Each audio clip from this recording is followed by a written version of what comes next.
Okay, so for this problem about magnetic reversals on the ocean floor, the way that you can interpret this diagram is that the mid-ocean ridge is in the middle and the crust that's being produced at the mid-ocean ridge is spreading to the right and to the left. So the oldest crust is on the right and the left, with the youngest crust being in the middle. So you can mentally visualize taking this time scale and lying it down alongside the crust, with the older crust going to the right and the older time period going to the right. So the pattern of the stripes represents the pattern of magnetic reversals through time, and the width of the stripe is determined by how long the pole spent at that in that orientation, and it also is affected by how fast the seafloor was spreading. So if the seafloor was spreading really quickly during that period of time, more crust is being produced, so the width of the stripe is going to be wider.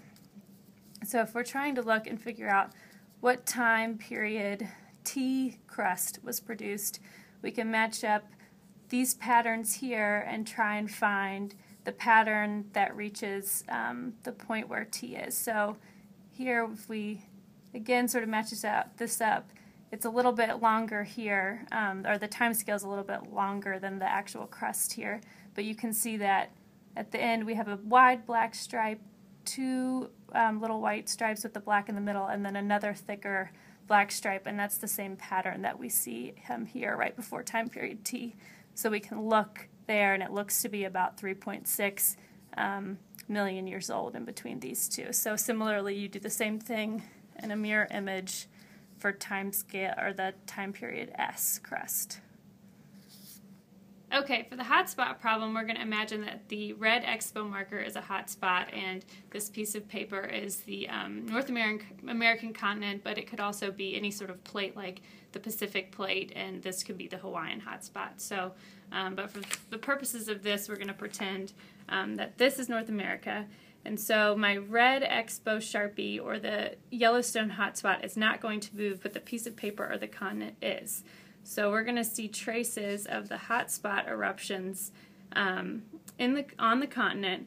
As the continent moves and the hotspot doesn't, that hotspot will appear to shift on the continent, but really it's the continent that's moving and not the hotspots. And say now the continent is going to start moving southwest, but again the hotspot stays still.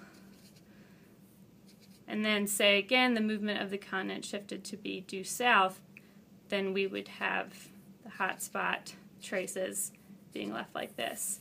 So again, if the continent moved due west, southwest, and then due south, this is the sort of hotspot pattern that we would expect to see on the continent. Okay, for this question about apparent polar wander, I think the best way to visualize it is to see the continent actually moving and rotating while the North Pole stays in the same place.